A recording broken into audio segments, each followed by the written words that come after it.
এটাই হচ্ছে সেই নবাব মীর জাফরের বাড়ি, যে বাড়িকে ঘিরে অনেক ইতিহাসে অনেক চর্চিত বিষয়। এই বাড়িতেই কিন্তু নবাব সিরাজদৌল্লাকে হত্যা করা হয়েছিল। তখন থেকেই কিন্তু এই বাড়িটার নাম নিমুখ হারাম প্রাসাদ নামেই পরিচিত, বা নিমুখ হারাম দেউল। তো এটা কিন্তু প্রকৃতপক্ষে নবাব মীর জাফরের বাড়ি, যেটা 1897 সালে বিরাট ভূমিকম্পের ফলে কিন্তু অনেক অংশ ভেঙে গেছে। তো যেটুকু অংশ আছে আমি আপনাদেরকে সেটা দেখাবো। তো চলুন শুরু করা যাক আজকের ব্লগ। মুর্শিদাবাদের ঐতিহাসিক নিদর্শনগুলির মধ্যে অন্যতম নিদর্শন হলো এই নিমুখ হারাম দেউড়ি। এটিই ছিল মূলত মীর জাফরের বাসভবন। এই বাড়িটি মীর জাফরের বাসভবন নামেই পরিচিত ছিল, কিন্তু 1757 সালে 23শে জুন পলাশির যুদ্ধে এই মীর জাফর নবাব সিরাজদৌল্লার সঙ্গে বিশ্বাসঘাতকতার পরিচয় দিয়েছিলেন। তখন থেকেই এই বাড়িটির নাম হয় নিমুখ হারাম দেউড়ি, অর্থাৎ বিশ্বাসঘাতকের বাসভবন। হ্যালো বন্ধুরা, তো দেখুন আমি কিন্তু এই বাড়ির ভিতর প্রবেশ করছি। দেখুন এই বাড়ির ঢোকার যে সদর গেট, দেখুন সেই গেটটা কিন্তু আজও অক্ষত অবস্থায় রয়ে গেছে। দেখুন এর যে স্থাপত্য শৈল তা আজও তার ঐতিহ্য বহন করে চলেছে। দেখুন ঢোকার সঙ্গে সঙ্গে পাশে দেখুন ছোট ছোট খোপের মতো অনেকগুলো ঘর রয়েছে, এবং প্রত্যেকটা ঘরের কিন্তু ডিজাইনের মতো করা রয়েছে।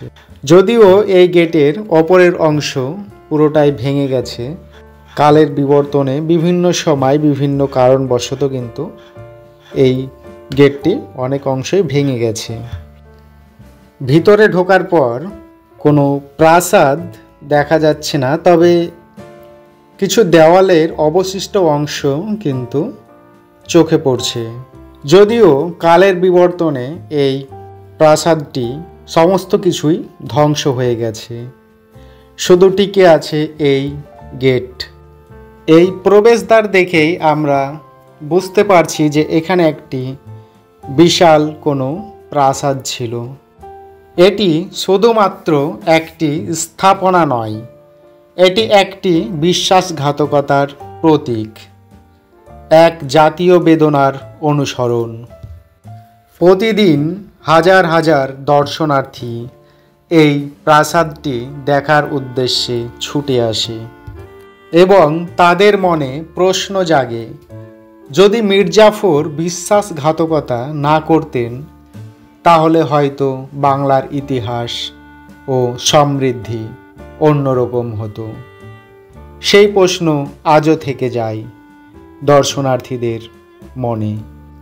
নবাব মীর জাফরের প্রাসাদ আজ সম্পূর্ণভাবেই ধ্বংস হয়ে গেছে, যেন নিয়তিও চায় না এই বিশ্বাসঘাতকতার গ্লানি বহন করে যেতে। 1757 সালে 23শে জুন পলাশির প্রান্তরে যুদ্ধে পরাজিত হয়ে নবাব সিংহাসন ছেড়ে বিহারের উদ্দেশ্যে রওনা দিয়েছিলেন। অন্যদিকে মীর জাফর ও তার জামাতা রাত দিন এক করে তার সন্ধান চালিয়ে যাচ্ছিলেন।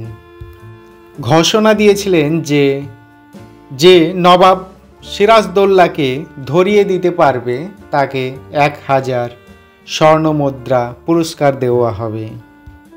অন্যদিকে নবাব সিরাজদৌল্লা তার স্ত্রী, কন্যা ও কয়েকজন আত্মীয় স্বজন এবং কয়েকটি হিজড়া সহ কিছু ধন সম্পদ নিয়ে বিহারের পাটনার উদ্দেশ্যে রওনা দিয়েছিলেন।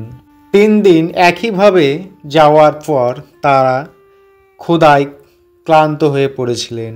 সেই সময় রাজমহল পাহাড়ের কাছে এক তবারক বিতরণ করা হচ্ছিল নদীর ধারে। সেখানেই কিছু খাওয়ার উদ্দেশ্যে তিনি সেখানে নেমেছিলেন। কিন্তু যুদ্ধ থেকে পালিয়ে আসার পর তিনি সমস্ত কিছুই চেঞ্জ করেছিলেন, কিন্তু পায়ের জুতো, সেই নাগরাজ জুতো, সেই জুতো তিনি পরিবর্তন করেছিলেন না। খাবার পাওয়ার উদ্দেশ্যে নবাব সিরাজদৌল্লা যখন ওপরে আসে তখন সেখানেই ছিল এক দানশা ফকির। তিনি কিন্তু তার পায়ের যে নাগরাজ জুতো সেটা দেখে তিনি বুঝতে পেরে গেছিলেন যে এটাই সেই নবাব। সঙ্গে সঙ্গে তিনি মির্জাফর বাহিনীকে খবর দিয়ে দিলেন এবং সঙ্গে সঙ্গে মির্জাফরের বাহিনী এসে তাকে ধরে নিয়ে চলে গেলেন। রাত 12টার সময় তাকে এই প্রাসাদেই আনা হয়েছিল। তিনি কাতর কণ্ঠে মির্জাফরের কাছে আবেদন করেছিলেন, আমাকে প্রাণ ভিক্ষা দাও, কিন্তু তার কথার কোনো উত্তর পাওয়া যায়নি। বিচার কার্য শুরু করা হলো। তাকে নিয়ে 3টি সিদ্ধান্ত গ্রহণ করা হলো। হয় তাকে মুর্শিদাবাদেই বন্দি করে রাখা হবে, নয়তো মুর্শিদাবাদের বাইরে কোথাও তাকে বন্দি করে রাখা হবে। তৃতীয়ত তাকে মৃত্যুদণ্ড দেওয়া হবে। অনেকেই চেয়েছিলেন নবাব সিরাজদৌল্লাকে মুর্শিদাবাদেই বন্দি করে রাখা হোক, কিন্তু মির্জাফরের ছেলে মিরন তিনি কিন্তু তার কঠোর বিরোধিতা করেছিলেন। তিনি চেয়েছিলেন তাকে হত্যা করা হোক। সমস্ত সভা সম্পন্ন হওয়ার পর মির্জাফর তিনি কিন্তু কোনো কিছুই বলেছিলেন না। তাই সভায় ধরে নেওয়া হয়েছিল মিরনের কথাটাই তার বাপের সম্মতি। তাই বিচার কার্য সম্পন্ন হলো। গভীর রাত্রে মির্জাফর শয়নকক্ষে চলে গেল এবং মিরন মোহাম্মদ বেগকে তিনি সিরাজকে নিয়ে যেতে বললেন এক আলাদা ঘরে। তখন সিরাজ সমস্ত কিছুই বুঝে গেছে যে তার সঙ্গে কি পরিণতি হতে চলেছে। তাই সিরাজদৌল্লা তাদের কাছে আবেদন করেছিল যে আমাকে গোসল করতে দেওয়া হোক এবং গোসল করে 2 রাকাত নামাজ আদায় করতে দেওয়া হোক। কিন্তু কাছেই ছিল এক কলসি, সঙ্গে সঙ্গে তার গায়ে সেই কলসির জল ঢেলে দিল এবং তিনি বললেন যে আমাকে 1 গ্লাস জল দেওয়া হোক, আমি জল পান করব। কিন্তু তার কোনো কথাই শোনা হলো না। সঙ্গে সঙ্গে মোহাম্মদ বেগ তার গায়ে ছুরির আঘাত করল এবং একের পর এক তরবারির আঘাতে তার সারা শরীর রক্তাক্ত হয়ে গেল এবং সিরাজদৌল্লা মাটিতে লুটিয়ে পড়লেন এবং শেষ নিঃশ্বাস তিনি ত্যাগ করলেন। তারপর সারা রাত্রি সেই মরাদেহ এই প্রাসাদেই পড়েছিল এবং ভোরবেলায় তার প্রিয় হাতি, সেই হাতির পিঠে তার লাশটিকে চাপিয়ে সারা শহরে এই প্রান্ত থেকে ও প্রান্তর ঘুরিয়ে নিয়ে বেড়ানো হয়েছিল এবং শেষমেশ খোশবাগে তার সমাধি করা হয়। শোনা যায় সিরাজদৌল্লার স্ত্রী লুৎফুন্নেসা বেগমকে মির্জাফর এবং তার ছেলে মিরন দুজনেই ভোগ করতে চেয়েছিল। তো যদিও আমি এই বিষয়ে একটি আলাদা ভিডিও বানাবো। মির্জাফরের ছেলে মিরন এতটাই দুর্ধর্ষ ছিল যে নবাব পরিবারের যতজনকে হত্যা করত তার একটি ডায়েরিতে লিখে রাখত এবং খুব অল্প সময়ের মধ্যেই 300 পার হয়ে গেছিল। কিন্তু মির্জাফর ও মিরনের শেষ পরিণতিও হয়েছিল খুব ভয়ঙ্কর।